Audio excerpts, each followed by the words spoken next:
I'd like to introduce Shannon Salter, Deputy Minister to the Premier, Cabinet Secretary and Head of the BC Public Service, Government of British Columbia. Shannon is going to speak to you from IMIT reform to citizen-centric government, the journey to connected services BC.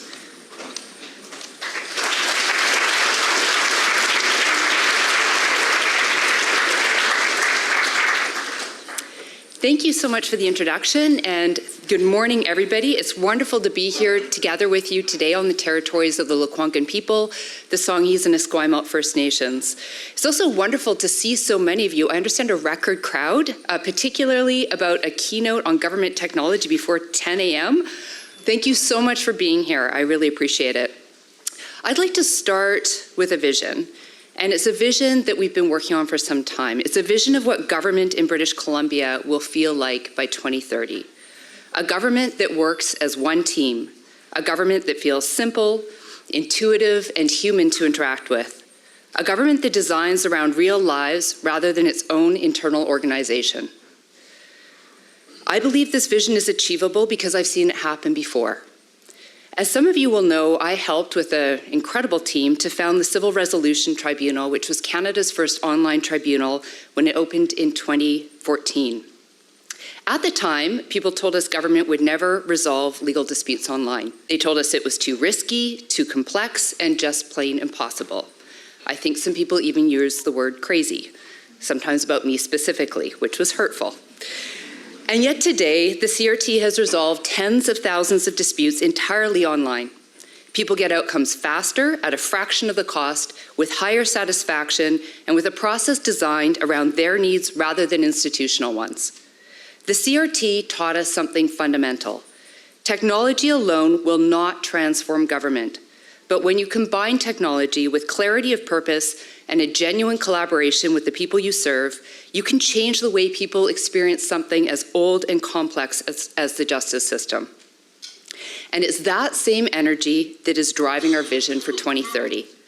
By 2030, every British Columbian will experience government as a connected, supportive, and predictable partner. Not 10 systems, not 10 ministries, one experience. This is not science fiction. This is the direction we're building toward. And for the vendors in the room, this is an open invitation to partner with us to make it real. Connected services use technology and data to redesign how people experience government throughout their lives. People across this province do not think in terms of ministries or programs. They think in terms of life events.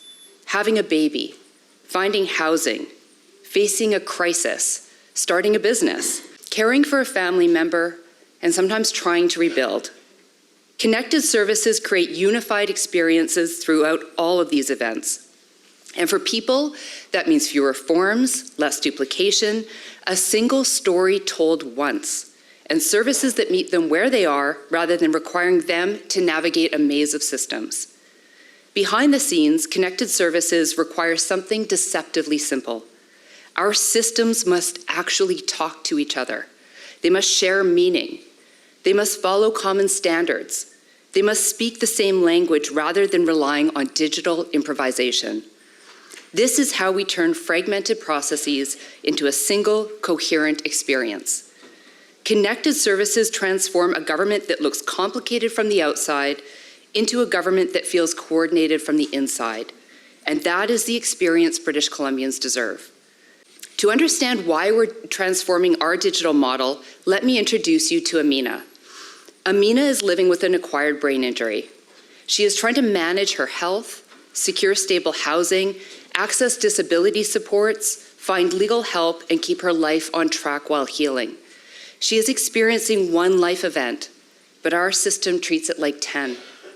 Amina and her caseworker must knock on door after door, health authorities, housing programs, income assistance, mental health, Indigenous supports, legal aid, each with a different form, timeline, and requirements.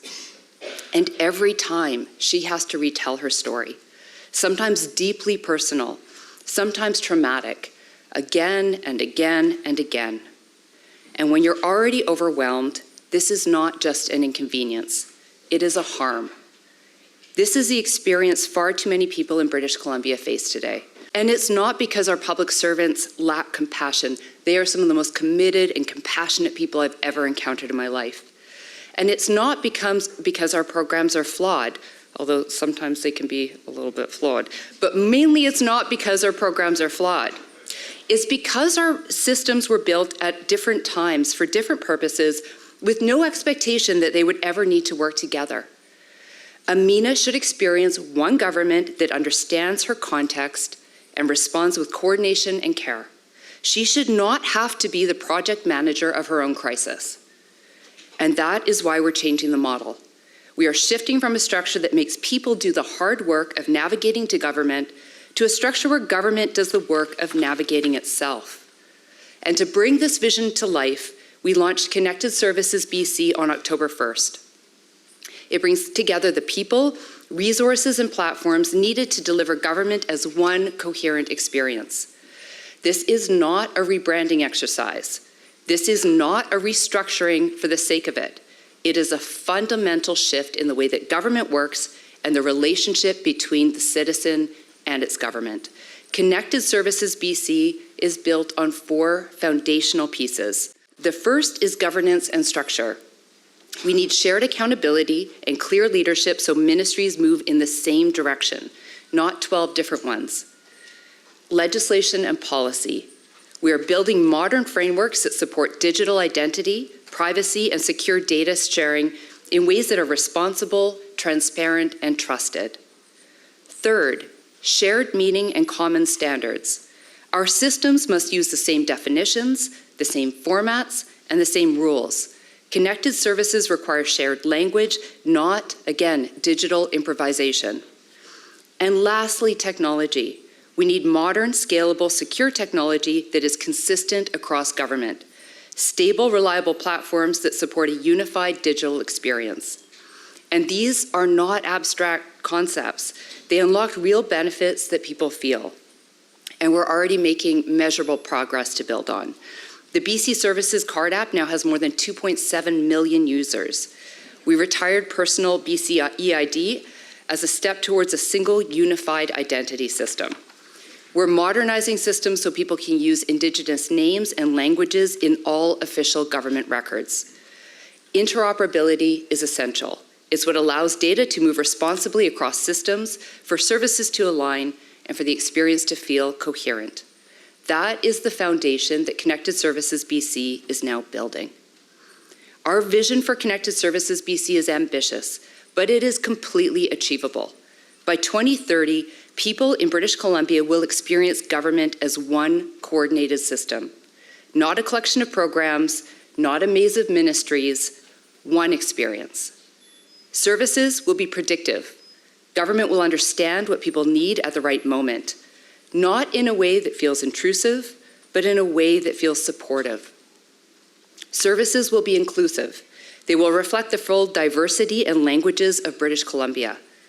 The experience will be respectful, consistent, and accessible. Services will be seamless. Behind the scenes, there may be 5 ministries involved in a program, but from the person's perspective, there will be one coherent process. And we will know when we have succeeded when updating your address once actually means once. When applying for help does not require retelling your story. When a small business owner feels supported rather than exhausted. When someone in crisis does not have to be their own navigator. People around the world already look to the CRT and other BC success stories as proof that digital justice in all its forms is possible. I believe they will look to British Columbia as proof that whole of government transformation is possible. We have done it before, and we will do it again. This time at a scale that truly reshapes how people experience their government. And so thank you for being part of this conversation at this moment. Today is not really about technology. It's about people. It's about making life simpler, fairer, and more supportive for millions in British Columbia. When we build a connected government, we remove friction. We remove unnecessary complexity. We remove the feeling that people must navigate everything alone. Technology is the enabler, innovation is the engine, but it is people, partnerships, and shared commitment that make the transformation real. And in a few moments, you'll hear from Hayden Lansdale and Alex Ritchie, who will share more about how Connected Services BC is structured and how real use cases like our disability benefits work are proving the power of collaboration and co-design across ministries. And I'll just take a moment to thank Hayden and Shauna Brower and the whole team at OCIO and Citizen Services, along with Deb Godfrey at PSA and Doug Scott at the Ministry of Finance, and many, many others who have seen this vision come to life in record time, admittedly at my insistence. Hayden won't tell you this, but he initially brought me an 18-month plan, and I requested a shorter plan. Then he brought me a 12-month plan, and I requested a shorter plan. And then he brought me a 6-month plan, and I requested a shorter plan. I know that would be hive-inducing to many of you in the room, but Hayden and his team and Shauna and everybody else moved mountains to make it happen. We have so much work yet to do, but we are doing it urgently because this requires urgency. So thank you so much. Before I close, I also want to thank the Public Sector Network, our partners, our sponsors, and everyone who contributes to building a simpler, more inclusive, more connected future for British Columbia. We are not imagining a better future. We are actually building it now. Thank you so much, and I'm happy to answer any questions you have. I believe I have 8 minutes and 56 seconds. Helpful timer. Thank you so much.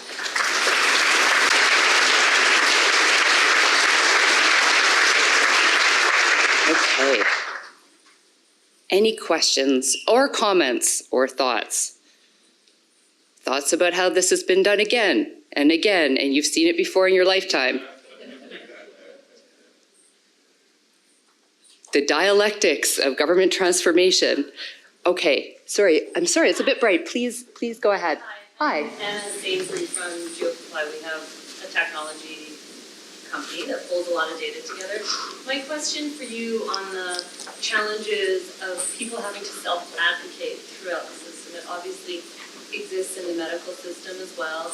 You gave some examples, but do you foresee that this system will address some of the challenges that we have for those that are on the street, in safe housing, long-term housing, short-term housing, because I know at the moment that's not tracked. And obviously we are falling short on being able to fully support people if we're not able to track that. So will that be addressed? Yeah, thank you for the question, and Anna, I'll just repeat it for those who weren't able to hear it.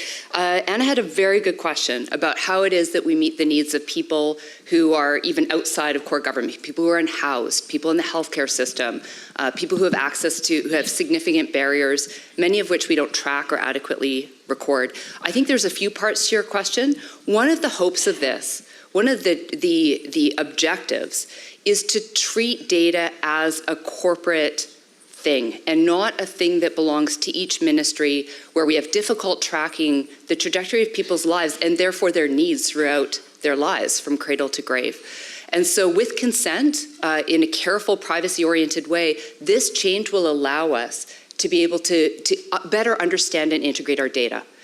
And part of that is understanding, of most interest to me, understanding the needs and the circumstances of people who face the most barriers to accessing government services. So that's the first part. We have huge data gaps, and we need to fix those. And we are quickly, stay tuned. The second piece of it is that technology is not the right answer for everybody in every circumstance. What is always the right answer, if you can say anything is always the right answer, is to prioritize the lived experience of people who know what their own lives are like. And that means going out and talking to people. And when you can't talk directly to people, talk to their advocates. Talk to the people who work directly with them. Talk to their family and friends. Ideally, you talk to them too. And often what that will lead you to is a solution that is bespoke, that is outside of your own worldview or your own kind of framework. That has been the experience that I've had in my life. I know that Hayden shares that worldview, as do many of the folks at Connected Services BC. But that means sometimes you have human services. It means always you go to where people are. And it always means, or it almost always means something more than one communication channel, one way of doing things, one language, one modality. It requires flexibility and creativity, and I think it's that spirit that we need to bring not only to core government, but the public sector more broadly. My purview right now is core government and getting our house in order, but I very much hope and anticipate that the same approach will be brought to bear across our systems in the wider public sector. And I know that I should just say, this is not novel and it's not my aspiration. This is something we all share. And I firmly need to recognize that it's government and government structures that have made your work, in many cases, more challenging because of the way that we do things in government. And so I own that as head of the public service. And for those of you who were in the room 2 years ago, you heard me talk about the genesis of some of this work. But we're doing it, and we're doing it as quickly as we can. Shannon, I think you might have some questions on the comfort monitor as well, just to your left. To your left over here. Now, where would that To your be? left. Okay. There we go. There we are. Oh, comfort. I'll maybe alternate. Okay, the first one was about a future vision of connected government and crown corporations. I've sort of answered that, so maybe I'll just, in the interest of the 4 minutes and 31 seconds I have, I'll skip to the next thing. What are the first 3 things that public servants can do to help make this vision a reality? Put simply, how do we help you? I think that's a really great question, and a lot of these things are things I see already happening. One is embracing the fact that the way that we have done things so far is not working for people. Digital confidence in our digital services as a BC government has declined despite radically increased spending in the area. That is not news to any of you in the room. And so while this represents quite a lot of change, and it can certainly be disconcerting, I think having an open-minded, solution-oriented approach to this work is critical. We don't have all the answers. I don't have all the answers. Hayden doesn't, Shauna doesn't, none of us do. We're going to rely on the collective brilliance, experience, skills, and creativity of our own public servants, informed by all of you and our vendor community, to figure out how to make this work. And we will make mistakes. And so my job as head of the public service is to create a climate where that's okay, where we can take risks.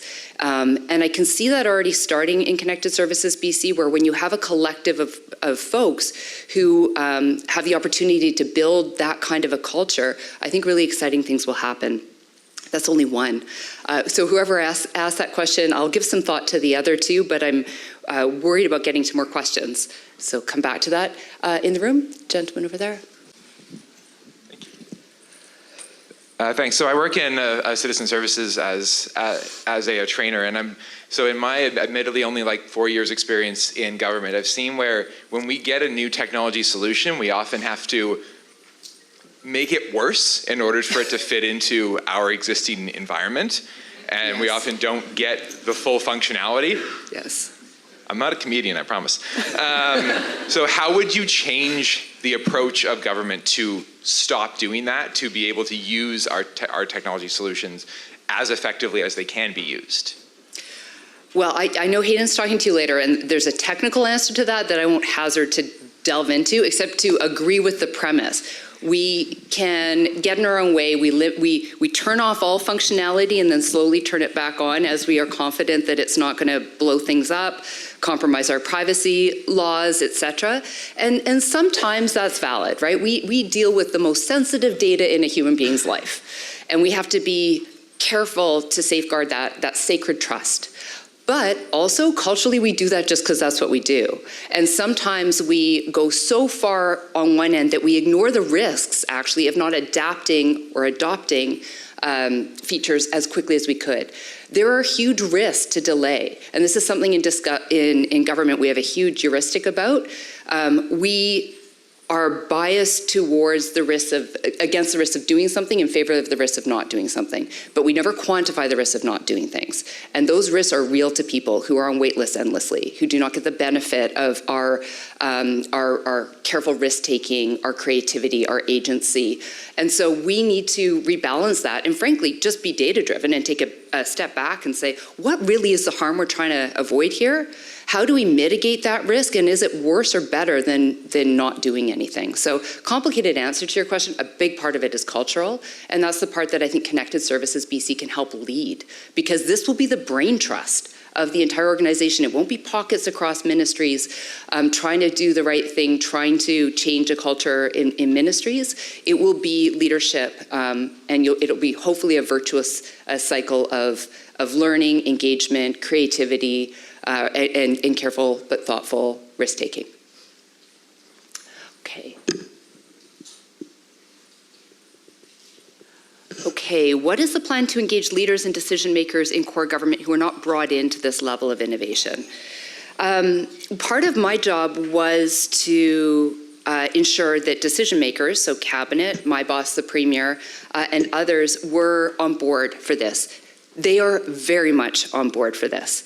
And the way that they became on board was actually pretty simple. There's certainly efficiencies to be gained by taking this approach. And it's like a conditioned precedent for a lot of things that we want to do, like greater adoption of AI. But the reason that they are so on board is because of people like Amina, because they can very much understand what it means to go into their communities, into their constituency offices, and have a better answer to the story that they hear all the time. In their constituency offices, at neighborhood barbecues, at events, they hear story after story about the person who's trying to access the service benefit program that they are entitled to, but cannot because of how complicated it is, because of the barriers that are there. And so being able to tell them that by 2030, there will be one front door for every individual, that whether they're trying to get a kid's report card or register a birth or start a business or get access to income assistance benefits or anything else they want to do, it will be all right there for them, either on their phone or in person, but through a means, language, and channel that they can understand and access. That was the easiest thing I have ever had to sell cabinet on or persuade my boss to adopt. In fact, I didn't. He's a huge driver of this.